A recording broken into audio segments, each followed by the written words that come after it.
Saya ingin mengatakan misalnya Roy Suryo, Dr. Tifa dan Rismond dibebaskan karena tidak terbukti melakukan pencemaran nama baik, tidak terbukti melakukan ujaran kebencian, tidak terbukti melakukan fitnah. Apakah kemudian dengan sendirinya ada putusan yang mengatakan ijazah tersebut palsu? Tidak. Demikian juga sebaliknya. Kalau mereka dinyatakan bersalah, apakah kemudian ada putusan yang menyatakan ijazah itu asli? Tidak juga. Satu ada di Mabes Polri, yang satu ada di Polda Metro. Di Polda Metro Jaya pelapornya adalah Pak Jokowi. Sama bro, terhadap pelapor dan terhadap saksi tidak boleh digugat, tidak boleh dilaporkan secara pidana dan perdata. Kok Anda nggak paham sih? Dihentikan penyidikan itu tidak hanya soal RJ saja, restoratif justice. Nggak ada urusannya RRT dengan restoratif justice. Kalau Egy Sujana dan Damai Hari Lubis minta restoratif justice, ya itu urusan dia. Urusan RRT adalah bagaimana berjuang dengan gagah, dengan perkasa, menegakkan hukum yang ada. Dan tentu membebaskan diri dari kriminalisasi di satu sisi, dan tetap kemudian mendorong pembuktian ijazah Jokowi asli atau palsu di sisi yang lain. Tolong jangan disinggung-singgung soal minta maaf, restoratif justice dan lain sebagainya. Karena yang namanya penghentian penyidikan itu berbagai macam sebabnya, ya. 3 yang paling utama, 4 lah sekarang. Yang utama adalah 1, karena tidak cukup bukti.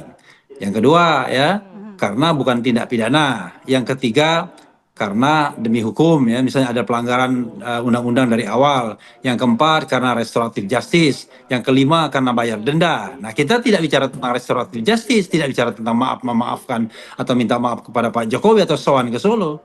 Yang kita bicarakan adalah suatu sebab hukum yang kita salah satunya adalah terinspirasi dari pernyataan dan perkataan mantan Wakapolri Ugroseno yang mengatakan bahwa kalau LP terhadap Egy dan Damai dicabut sementara mereka berada dalam nomor yang sama, maka otomatis yang lainnya gugur. Karena LP itu 1. Dan dicabutnya Egy dan Damai bukan karena meninggal dunia. Kalau meninggal dunia itu bisa dimaklumi. Tapi ini pencabutan yang dilakukan dengan sengaja.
Assalamualaikum warahmatullahi wabarakatuh.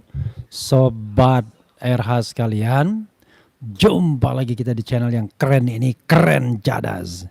Jadi rupanya banyak sekali orang yang disesatkan oleh para termul ini, ya, yang mengatakan seolah-olah kami RRT dan saya terutama, ya, itu meminta SP3 dalam konteks meminta maaf dan minta restoratif justice. Nah, inilah susahnya kalau tidak memahami konteks secara keseluruhannya. Tadi sudah dijelaskan, ya, yang namanya surat penghentian penyidikan itu alasannya ada 10, A, B, C, D, E, F, G, H, I, J. Ada 10 dan restoratif justice dalam konteks minta maaf itu hanya 1 dari 10. Jadi kalau saya bacakan, ya, ini ada kebetulan ada namanya Desi Husna WA saya mengatakan memuat ini, ya, mencela reply Kirun, foto hanya pemanis, jika RRT minta SP3 maka saya akan mengundurkan diri jadi pengacaranya. Ini nggak paham. Kemudian fakta singkat, merasa bersyukur di Jakarta, omongan itu bukan gertakan tapi komitmen. Kalau memang ada SP3 atas permintaan RRT, beliau siap mundur sebagai pengacara, tegas tanpa drama. Di tengah panasnya isu, publik cuma butuh satu hal, konsistensi dan keberanian pegang prinsip.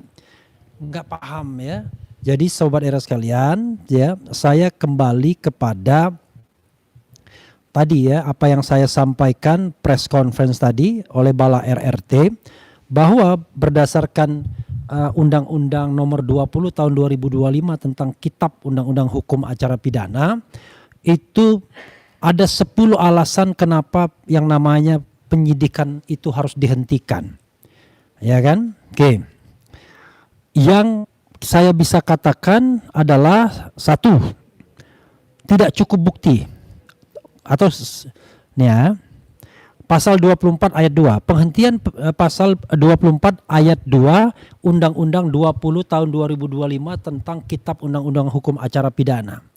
2, ayat 2-nya, pasal 24 ayat 2, penghentian penyidikan sebagaimana dimaksud pada ayat 1 dilakukan karena A, tidak terdapat cukup alat bukti, B, peristiwa tersebut bukan merupakan tindak pidana, C, penyidikan dihentikan demi hukum, D, terdapat putusan pengadilan yang telah memperoleh kekuatan hukum tetap terhadap tersangka atas perkara yang sama, E, kadaluarsa, F, tersangka meninggal dunia, G, ditariknya pengaduan pada tindak pidana aduan, H, tercapainya penyelesaian perkara melalui mekanisme keadilan restoratif. Ingat, restoratif justice hanya satu dari 10 ya. I, tersangka membayar maksimum pidana denda atas tindak pidana yang hanya diancam dengan pidana denda paling banyak kategori 2, 50 juta itu. Atau J, tersangka membayar maksimum pidana denda kategori 4 atas tindak pidana yang diancam dengan pidana penjara paling lama 1 tahun atau pidana denda paling banyak kategori 3. Jadi sobat era sekalian, dari ketentuan pasal 24 ayat 2 KUHP tersebut, maka ada 2 alasan yang kami kemukakan. Pertama adalah huruf C, penyidikan dihentikan demi hukum, dan huruf G, ditariknya pengaduan pada tindak pidana aduan. Kenapa demi hukum? Seperti yang kami katakan bahwa proses yang terjadi di Polda Metro Jaya mulai dari penyelidikan sampai penyidikan dan pengenaan tersangka itu melanggar undang-undang.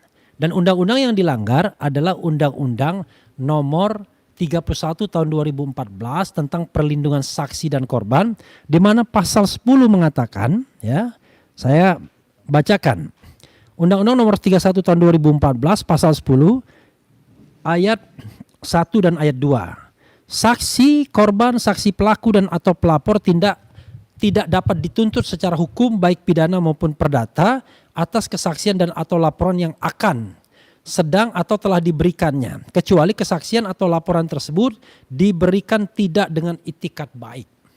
2. Dalam hal terdapat tuntutan hukum terhadap saksi, korban, saksi pelaku dan atau pelapor atau kesaksian dan atau laporan yang akan, sedang atau telah diberikan, tuntutan hukum tersebut wajib ditunda hingga kasus yang ia laporkan atau ia berikan kesaksian telah diputus oleh pengadilan dan memperoleh kekuatan hukum tetap.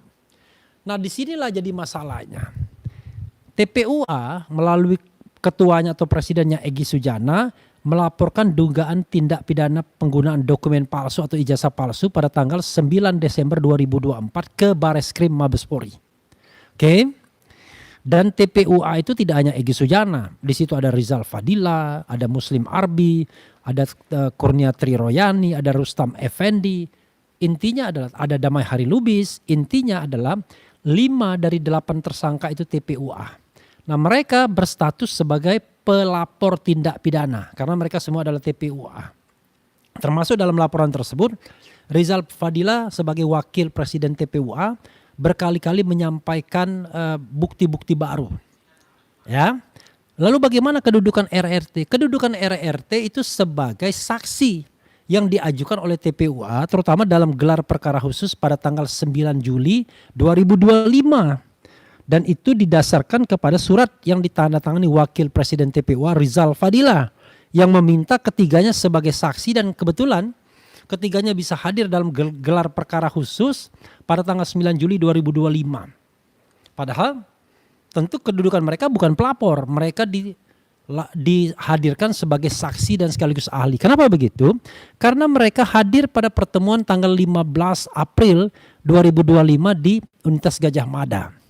Dan mereka kemudian berdiskusi dengan pada waktu itu wakil rektor, kemudian dekan Fakultas Kehutanan atau wakil dekan, Ada 2 wakil rektor yang tempat mereka berdiskusi dan aparat-aparat lainnya di Fakultas Kehutanan. Jadi pada waktu itu karena rombongan TPUA terlambat, yang masuk duluan itu adalah Roy Suryo, Rismon Sianipar, dan Tifauzia Tiasuma. Mereka sebelumnya tidak saling kenal. Kalau Dr. Tifa dan Roy Suryo kenal, tetapi dengan Rismon baru bertemu hari itu. Karena pengalaman itulah mereka kemudian dijadikan saksi dalam gelar perkara khusus pada tanggal 9 Juli 2025. Artinya 8 orang ini berkedudukan sebagai pelapor dan saksi. Maka berdasarkan undang-undang tentang perlindungan saksi dan korban yang saya bacakan, mereka tidak boleh dilaporkan melakukan tindak pidana. Mereka tidak boleh digugat baik secara pidana maupun perdata. Nah, faktanya adalah pada tanggal 30 April 2025 mereka dilaporkan telah melakukan pencemaran nama baik, telah melakukan fitnah, telah melakukan ujaran kebencian, dan bahkan dianggap melakukan editing terhadap ijazah yang kemudian berbuah dengan ancaman hukuman 8-12 tahun. Jadi sejak awal kita mengatakan ini tidak benar. Nah, tetapi Anda akan mengatakan, bukankah penyelidikan di Mabes Polri kan sehingga sah-sah saja dilaporkan ke Polda Metro Jaya? Maka pasal 10 Undang-Undang 31 2014 tidak berlaku. Anda salah. Kenapa? Karena pengaduan Jokowi dan pemeriksaan Jokowi itu dilakukan pada tanggal 30 April 2025. Sementara penghentian penyelidikan sokol begitu itu baru diumumkan oleh Brigjen Juhandani, Direktur Tindak Pidana Umum Polri, ya, Mabes Polri, itu pada tanggal 22 Mei 2025. Artinya proses di Jokowi sudah terlebih dahulu padahal kasusnya belum selesai.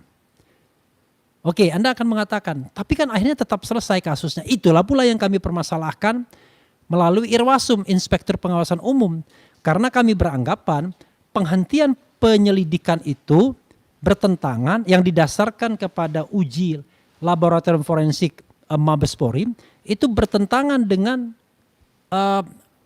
dengan Perkap Peraturan Kapolri nomor 10 tahun 2009, di mana secara eksplisit mengatakan bahwa yang namanya uji laboratorium forensik hanya bisa dilakukan dalam tahap penyidikan setelah dokumen yang menjadi persoalan itu disita, dan itu harus ada yang namanya berita acara penyitaan. Berita acara penyitaan itu hanya mungkin dilakukan dalam tahap penyidikan, sebaik menurut KUHP yang lama, ya, pasal 1 angka 16, maupun menurut KUHP yang baru pasal 1 angka 35. Jadi Mabes Polri sudah melanggar peraturan Kapolri dalam penanganan pengaduan masyarakat, dan Polda Metro Jaya sudah melanggar Undang-Undang nomor 31 tahun 2014 ketika melakukan proses penyelidikan dan penyidikan terhadap pengaduan Jokowi. Itu bagian 1. Bagian 2 adalah ketika Egy Sujana dan Damai Hari Lubis mendapatkan SP3, maka SP3 itu sebelumnya pasti didahului dengan pencabutan laporan polisi atau LP. Nah, LP yang dilayangkan oleh Jokowi itu adalah LP yang nomornya sama dengan tersangka lainnya. Baik itu RRT Roy Rismon Tifa maupun Kurnia Triroyani, Rustam Effendi, dan Rizal Fadilah.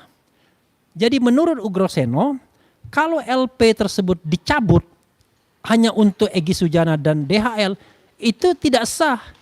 Karena dengan pencabutan LP yang nomornya sama dan memuat 8 tersangka atau 8 terlapor pada waktu itu, maka gugur semuanya. Ya kan? Bagaimana dengan laporan lainnya? Ya, laporan lainnya juga dicabut kan?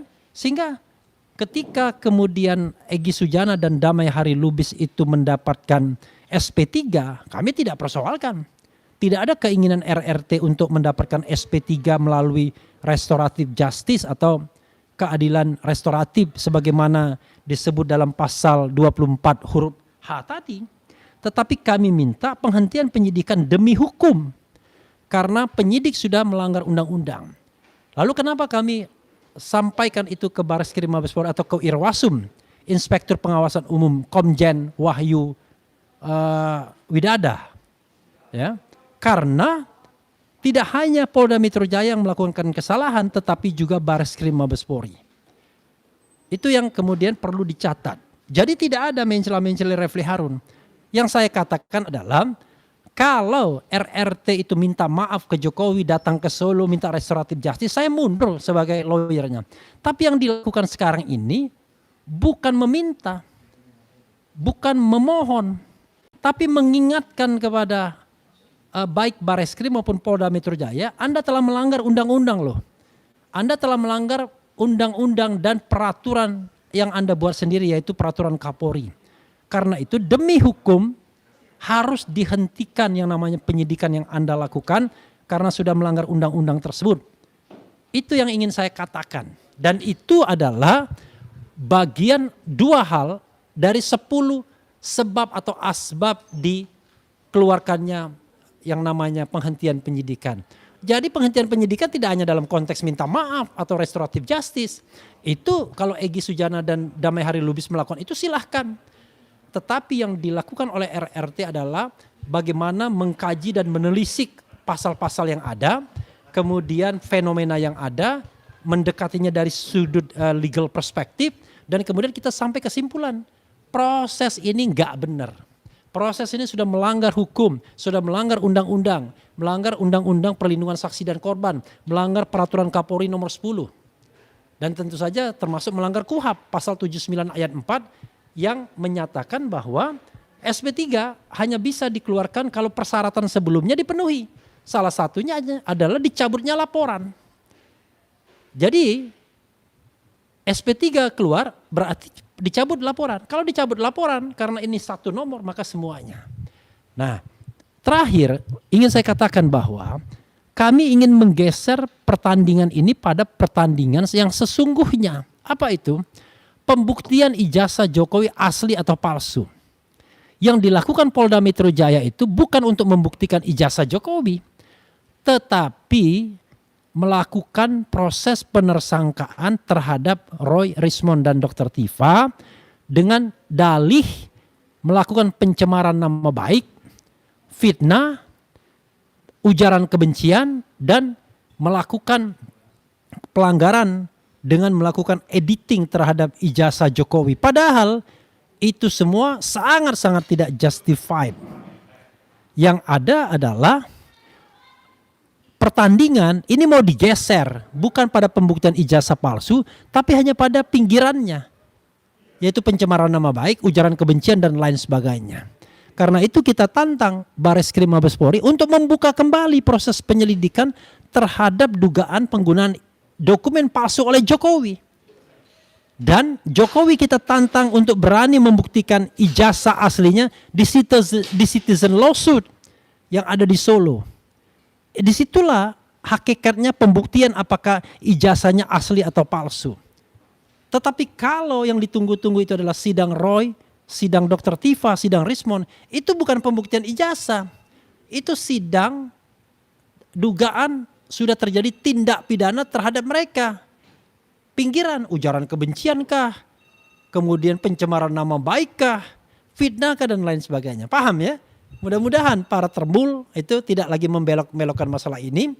RRT tetap konsisten, RH tetap konsisten, bahwa yang kita inginkan adalah pembuktian secara genuine ijazah Jokowi palsu atau tidak, dengan pembuktian yang genuine, keberanian hakim di citizen lawsuit yaitu Pengadilan Negeri Surakarta, dan yang kedua adalah dibukanya kasus ini kembali oleh Bareskrim Mabes Polri mengenai dugaan telah adanya penggunaan dokumen palsu oleh Jokowi dan terlalu banyak bukti-bukti yang bisa diberikan terhadap kasus ini. Masa sih kurang bukti? Ada Kasmujo yang tadinya dikatakan sebagai pembimbing skripsi dia, yang kemudian akhirnya didinai sendiri, disanggah sendiri. Ada spesimen yang berbeda. Dr. Tifa harus saja mempresentasikan bahwa spesimen ijazah yang ditampilkan oleh Dirtipidum pada tanggal 22 Mei berbeda dengan apa yang diberikan oleh KPU kepada Bonatua Silalahi. Ya. Kemudian penelitian Roy Suryo sendiri terhadap ijazah yang diupload Dian Sandi. Jadi ada ijazah yang tidak ada watermarknya, tidak ada embossnya, baru muncul kira-kira pada tanggal 15 Desember, Sokol katanya ada watermarknya, ada embossnya. Jadi saudara sekalian, terlalu banyak kejanggalan ijazah Jokowi ini. Kalau memang ada yang asli, enggak seribet ini. Tidak dia mengerahkan para termul untuk kemudian membela di forum-forum manapun. Sambil mentertawai Roy Suryo, Dr. Tifa dan kemudian Rismond yang katanya melakukan pengujian terhadap cuma fotokopi.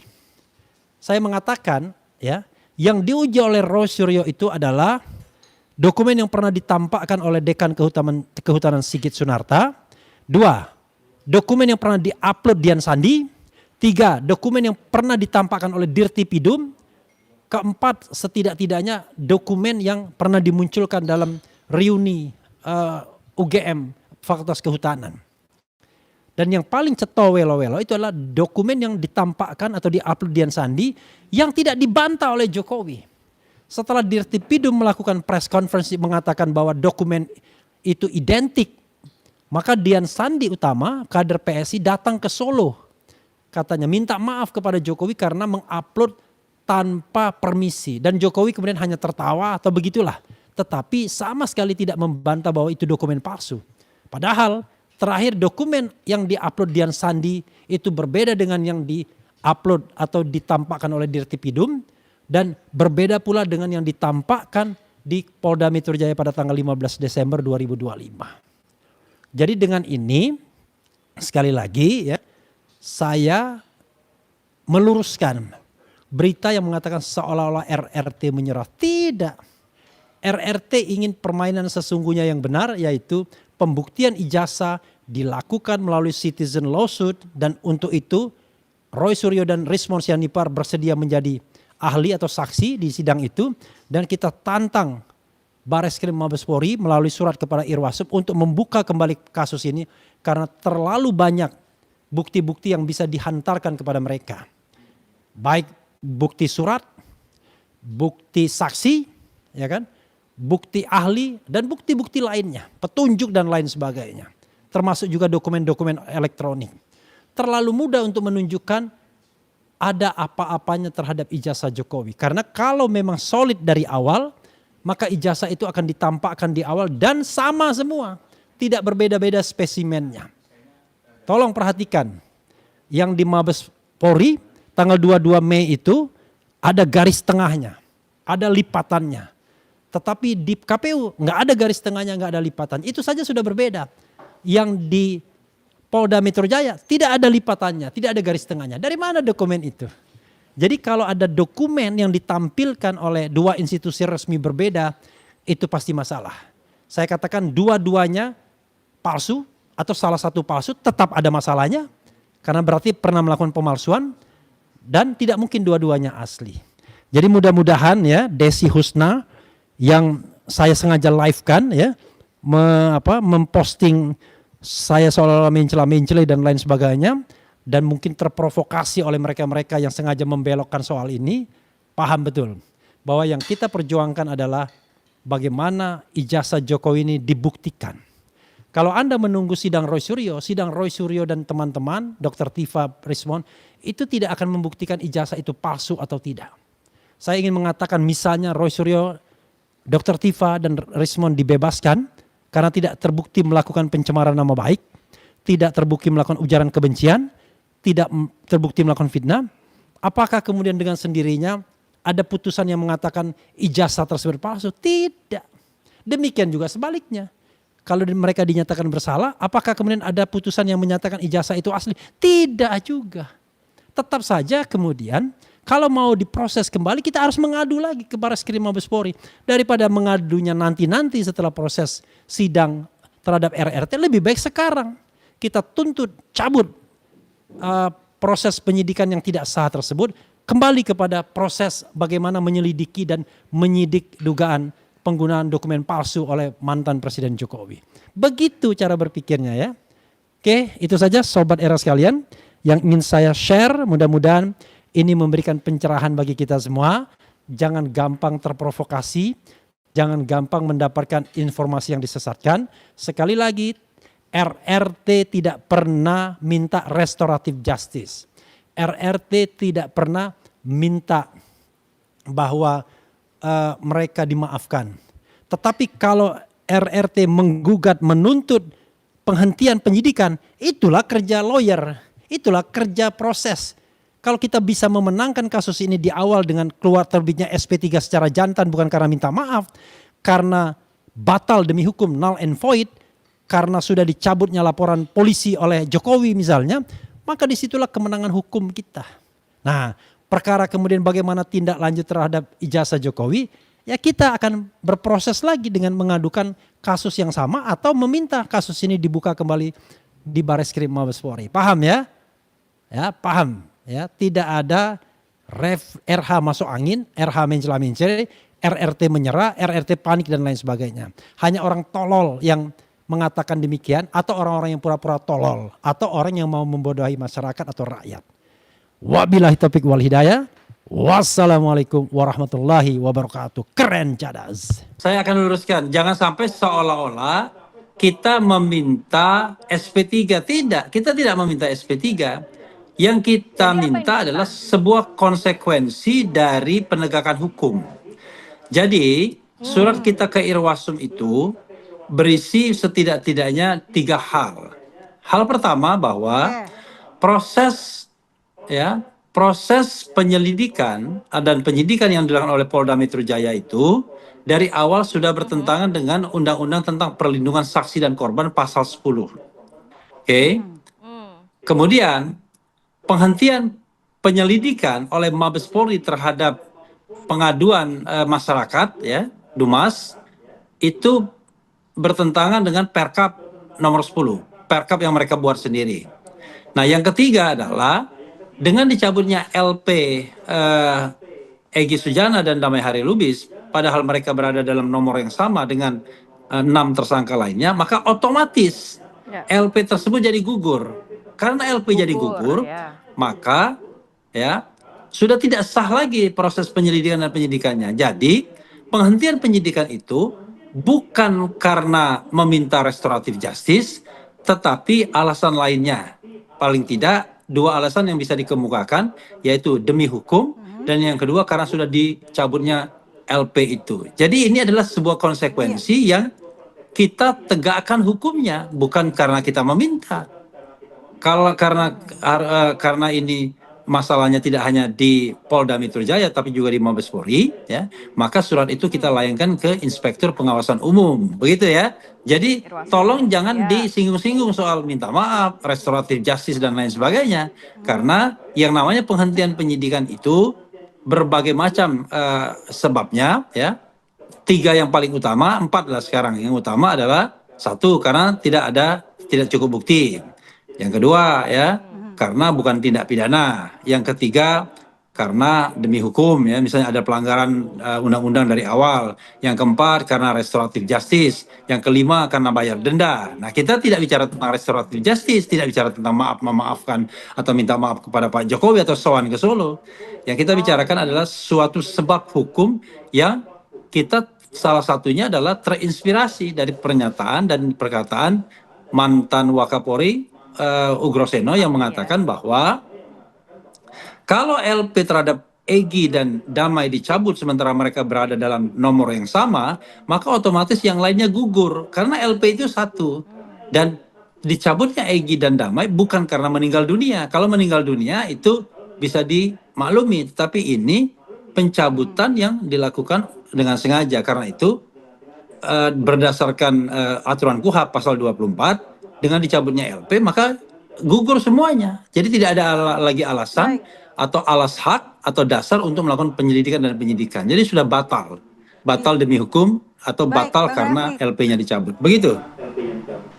Ya, Bang Refli, apakah pernyataan dari saksi ahli dalam hal ini mantan Wakapolri Komjen Ugroseno ini adalah landasan utama kemudian untuk mengirimkan surat kepada Irwasum? Kan sebelumnya setelah dilakukan SP3 kepada Damai dan juga Bang Egy ini, pihak dari Anda itu masih kekeh untuk melanjutkan proses hukum, Bang. Anda ini nggak paham ya. Jadi ini tidak ada kaitannya. Gimana Bang? Tolong dipahamkan Bang. Ya, oke ya. Sekali lagi saya katakan, tidak ada kaitannya dengan restoratif justice yang dilakukan oleh baik Egy Sujana maupun Damai Hari Lubis. Tidak ada kaitannya dengan permintaan maaf. Ini adalah murni analisis hukum yang kami lakukan.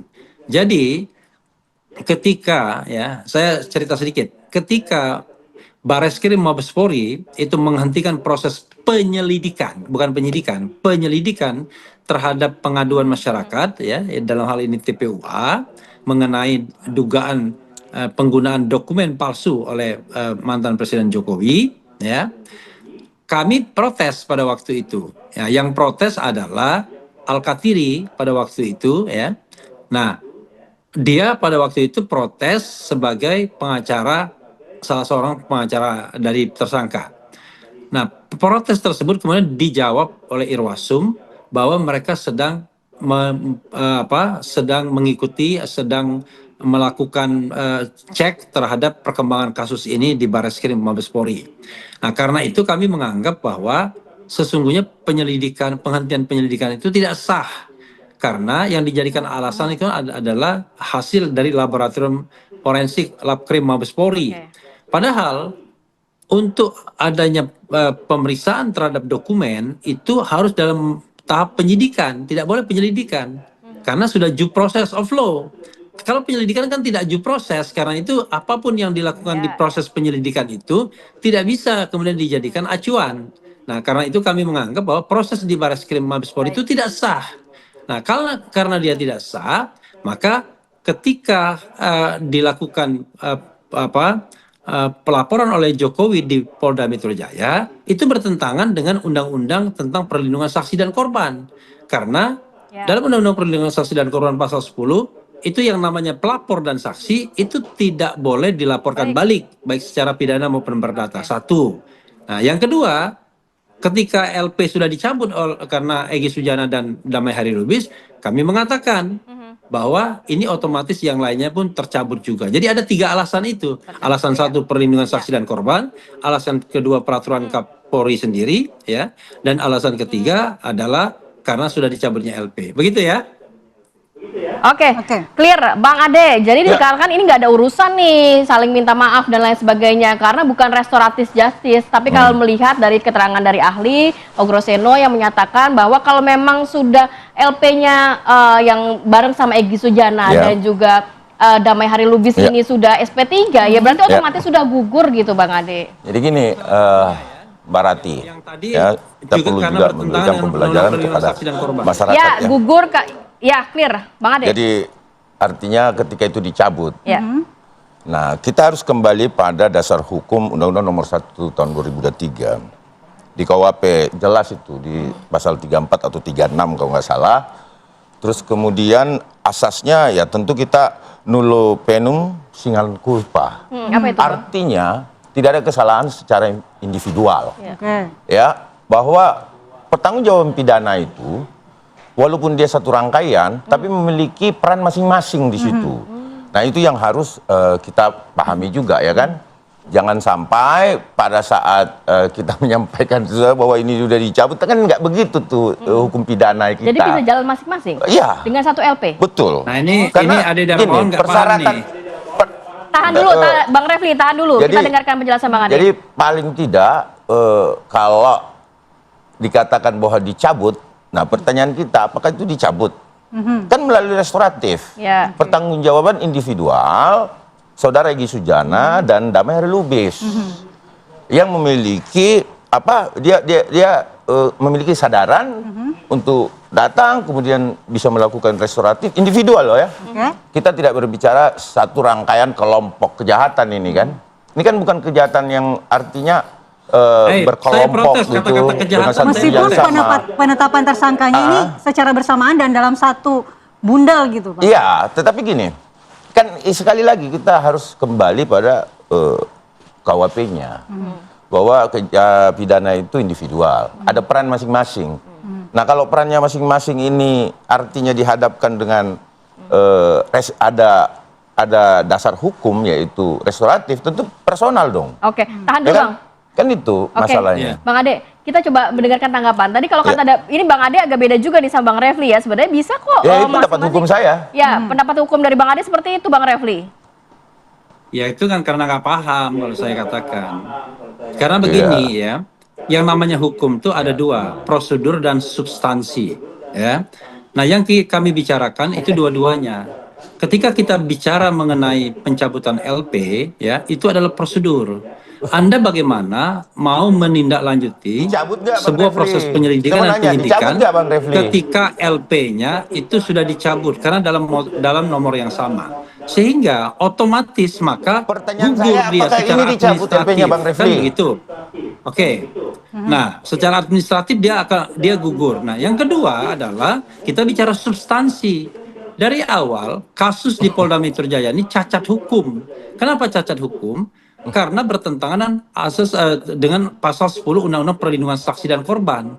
Anda baca deh pasal itu. Pasal itu mengatakan bahwa ya saksi, pelapor itu tidak boleh dipidanakan. Kalau seandainya mereka dipidanakan, maka harus dihentikan sampai menunggu putusan pengadilan yang berkekuatan hukum tetap mengenai dokumen tersebut. Nah, karena itu kemudian ya kita kemudian mengajukan ini. Dari Bang Ade?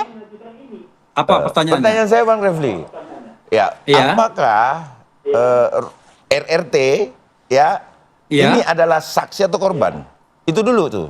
Nah, Bang Refli. Saksi atau korban? RRT adalah korban saksi. Perasaan di sini kan adalah Bentar dulu. Bapak Insinyur Joko Widodo. Saya jawab. RRT adalah saksi. Kalau Anda beracuan di pasal 10 itu ternyata saksi dan korban itu. Di dalam surat pada tanggal 30 Juni yang disampaikan oleh Wakil Ketua TPUA Rizal Fadila ketika akan diadakannya gelar perkara khusus di Mabes Polri pada tanggal 9 Juli. Jadi dia diundang pada surat tanggal 30 Juni.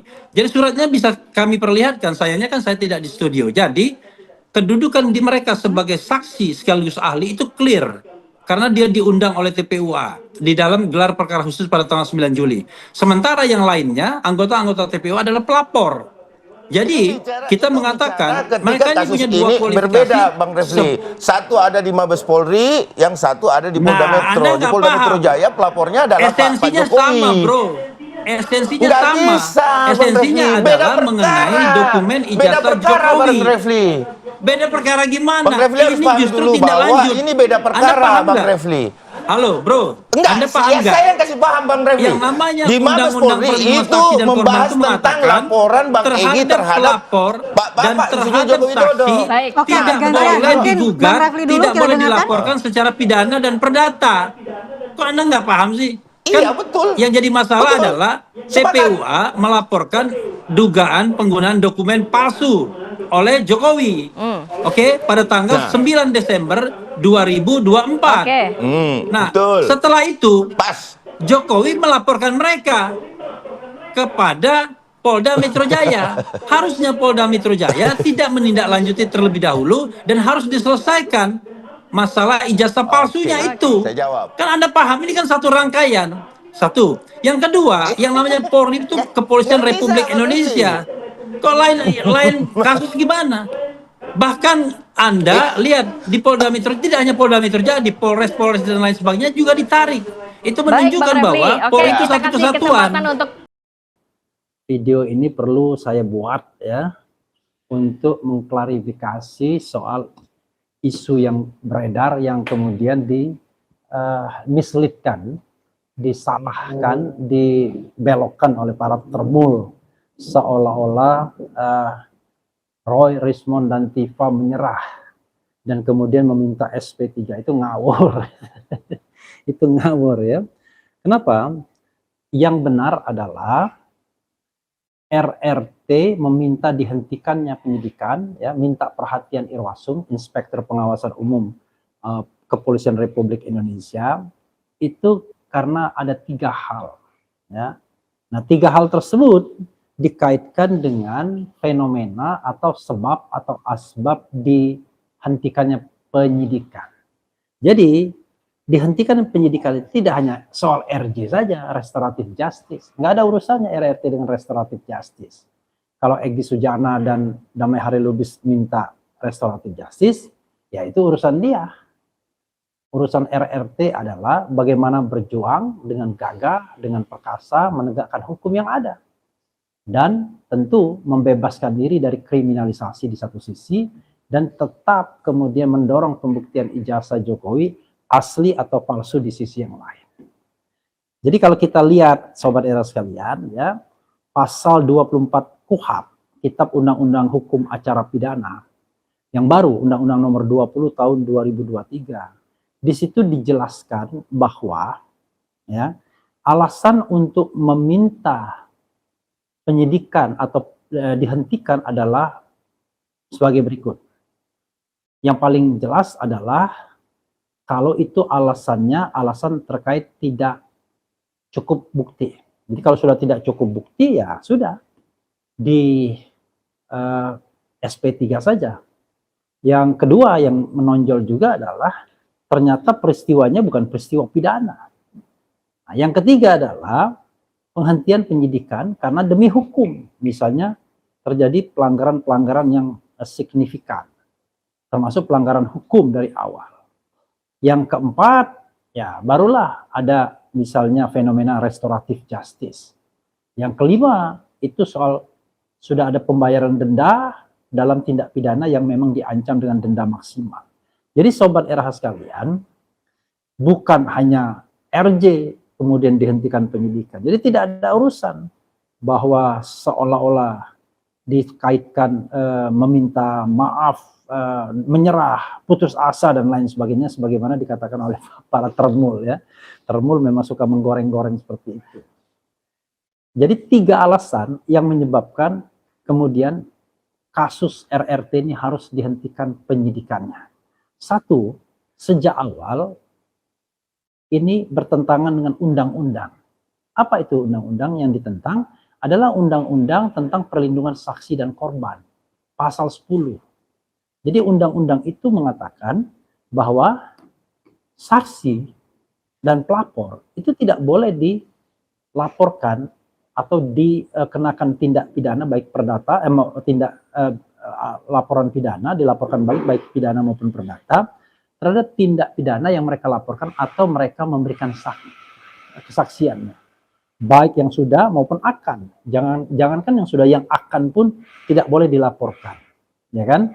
Nah, sejak awal protes ini sudah kita suarakan sesungguhnya, tetapi surat resmi kepada Irwasum itu sudah juga dilayangkan sebelumnya, tetapi kita minta tindak lanjutnya bagaimana, karena Irwasum berjanji untuk menindaklanjuti. Makanya dalam surat yang kami berikan kemarin pada tanggal 12 Februari, kami mengatakan tindak lanjut surat Irwasum Mabes Polri ya, merujuk pada surat Irwasum B nomor B dan seterusnya 2025 tertanggal 13 Oktober 2025 perihal surat pemberitahuan perkembangan penanganan Dumas SP3D yang disampaikan kepada tim kuasa hukum Bang Egy Sujana ya, yang menyatakan Irwasum sedang memproses dengan cara meminta klarifikasi dan keterangan perkembangan pengaduan tim hukum pembela Bang Egy Sujana selaku pendumas kepada Kabarreskrim Polri atas keberatan pendumas tentang penghentian penyelidikan pengaduan dugaan penggunaan ijazah palsu yang telah dilaporkan diadukan oleh tim pembela ulama dan aktivis TPUA. Jadi Sobat Era sekalian, ya, kami menindaklanjuti surat dari Irwasum yang katanya dia akan meminta klarifikasi kepada Kabarreskrim. Nah, inilah yang kemudian kami tunggu sehingga kami bersurat kembali. Karena kami menganggap bahwa proses yang di Barreskrim itu melanggar Perkap nomor 10 tahun 2009. Jadi, ya, ada 3 alasan kuat. 1, melanggar undang-undang tentang perlindungan saksi dan korban. 2, melanggar peraturan Kapolri nomor 10 tahun 2009. Dan 3, karena secara de facto laporan polisi terhadap Egy Sujana dan Damai Hari Lubis dicabut, padahal berada pada nomor yang sama dengan laporan terhadap 6 tersangka lainnya. Jadi seperti yang dikatakan Ugroseno, kalau itu dicabut, maka dengan sendirinya LP itu jadi gugur, jadi batal. Kalau LP-nya gugur dan batal, maka penyidikan tidak punya alas hukum lagi. Jadi itu yang kemudian kita persoalkan. Jadi bukan kita meminta RJ, minta restoratif justice, nggak ada urusan. RJ hanyalah salah satu sebab dihentikannya penyidikan. Loh, kok minta dihentikan penyidikan berarti sudah menyerah? Tidak, justru kita ingin menggeser gawang kepada sebelumnya. Kalau penyidikan terhadap RRT dan 3 lainnya dihentikan, maka kita minta proses di Bareskrim itu ditindaklanjuti, dilanjutkan. Apa itu? Yaitu dugaan penggunaan dokumen palsu oleh mantan Presiden Joko Widodo. Itu yang kita minta buka kembali, dan itu menurut kita tidak sah penghentian penyelidikannya. Kenapa? Karena penghentian penyelidikan itu salah satunya didasarkan kepada uji labkrim, laboratorium kriminalistik. Padahal menurut Perkap nomor 10 tahun 2009 itu hanya bisa dilakukan dalam tahap penyidikan, bukan dalam tahap penyelidikan. Sehingga proses penghentian penyelidikan itu tidak sah. Dan sebenarnya buat apa juga penyelidikan dihentikan? Ya, penyelidikan tersebut bisa dilakukan setiap saat. Dan tidak sedikit bukti-bukti yang kemudian muncul di belakangan bahwa indikasi tentang kepalsuan ijazah itu makin tinggi, makin besar, makin ceto welo-welo, makin terlihat. Salah satunya adalah perkembangan terbaru ketika KPU dipaksa oleh Komisi Informasi Pusat untuk membuka dokumen salinan ijazah yang diajukan oleh Jokowi. Apa yang terjadi? Ternyata legalisirnya tidak ada tanggalnya sama sekali, dan ini bertentangan dengan Undang-Undang Administrasi Pemerintahan pasal 73 kalau tidak salah. Ya, harusnya di dalam legalisir itu harus ada tanggal untuk menentukan apakah legalisir itu sah atau tidak. Bagaimana kalau tidak ada tanggalnya? Apakah pejabat yang melegalisir itu bisa kita trace? Bisa kita lihat pada waktu itu siapa sebenarnya pejabatnya? Apakah ini legalisir yang dibuat-buat? Kan ini persoalannya. Terlalu banyak, Kasmujola misalnya, lalu sampel ijazah yang ditampilkan Bareskrim atau Dirtipidum pada tanggal 22 Mei berbeda dengan apa yang ditampilkan di KPU atau yang diberikan oleh KPU. Jadi terlalu banyak sobat era sekalian. Jadi kita satu-satu. Nah, jadi hentikan penyidikan terhadap RRT karena sudah sesat hukum, dan kemudian buka kembali penyelidikan yang genuine terhadap ijazah palsu Jokowi.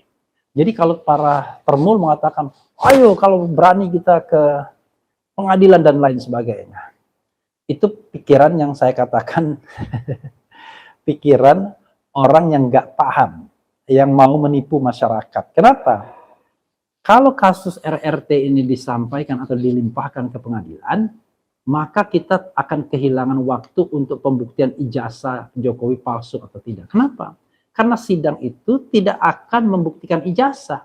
Sidang itu hanya akan membuktikan bahwa Roy, Rismond, dan Tifa itu telah melakukan misalnya fitnah, sudah melakukan ujaran kebencian, sudah melakukan pencemaran nama baik, bahkan sudah melakukan edit dokumen dan lain sebagainya. Tetapi apakah ijazah Jokowi palsu atau tidak, itu tidak akan dibuktikan sama sekali. Kalaupun dihadirkan sebagaimana dihadirkan oleh Polda Metro Jaya secara tidak good governance, clean government, ya begitu saja.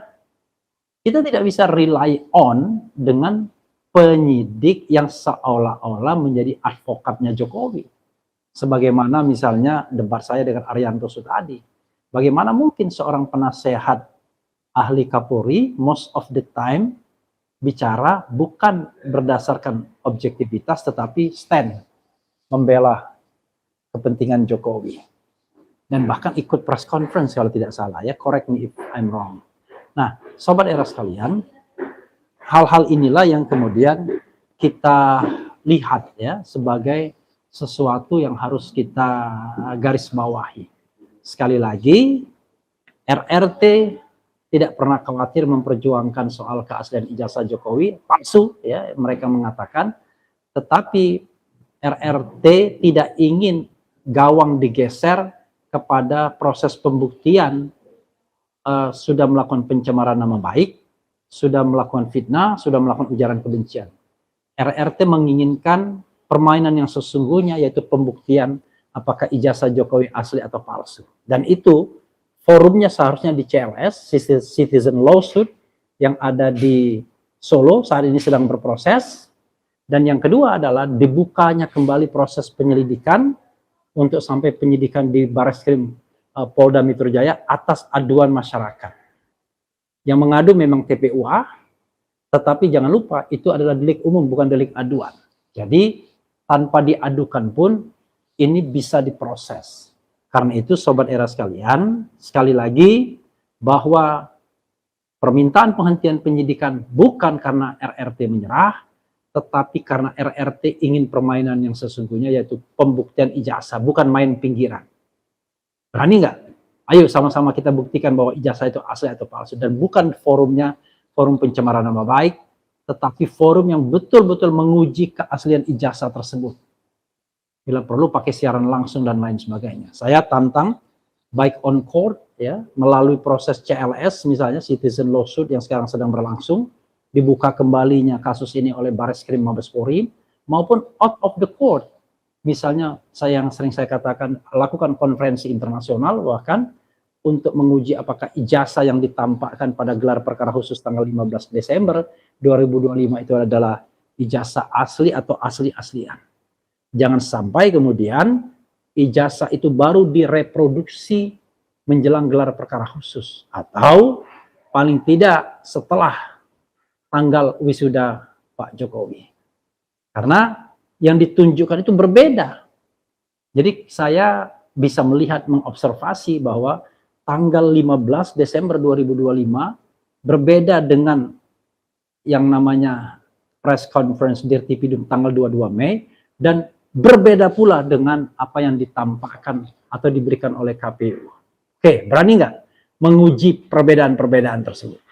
Kalau kita memang ingin menguji apakah ijazah itu palsu atau tidak. Tetapi dengan mengkriminalkan Roy Respontiva, maka sesungguhnya Pak Jokowi hanya ingin menggeser pertandingan kepada pertandingan pencemaran nama baik, bukan pertandingan yang sesungguhnya, yaitu pembuktian apakah ijazah saudara Jokowi asli atau palsu. Wassalamualaikum warahmatullahi wabarakatuh. Keren, Jadas.